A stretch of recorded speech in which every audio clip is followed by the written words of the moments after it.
Hello guys, it's Genevieve Tabili Norman. Yung hahandain ko guys sa New Year. Ito talaga yung salarin ko. Iwan ko dyan. I-mix ko na talaga lahat sila. Hindi ipusin ko sila dyan dahil my husband is not Filipino. Anay ang Pilipina. Naguluhan siya. Hindi ako naguluhan. Siya lang ang naguguluhan. Hindi ko beat yung mga pagkain nila. Pero beat ko naman yung pagkain ng mga Pilipino. Hinahanap ko siya guys. Hindi siya, in fairness, mahal siya. Kaya bumili lang ako if may party, may occasion. Hindi ko sila palaging binibili.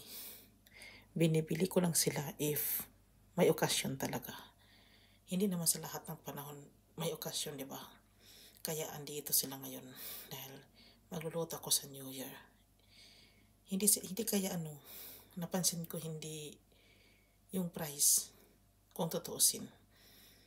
Maano ka talaga sa price. Kaya parang yung mga Swedish parang hindi rin bibili. Parang ang nangyayari, wag na nga lang silang maganda. Hindi pala affordable. Kakain tayo, we need to eat ng masasarap. Kaya parang our money doon na lang sa pagkain, mabusog pa tayo kaysa ipautang natin na hindi naman magpapayad, di ba guys?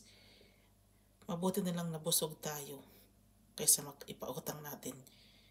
I-help natin tas hindi naman pala sila marunong mag-appreciate.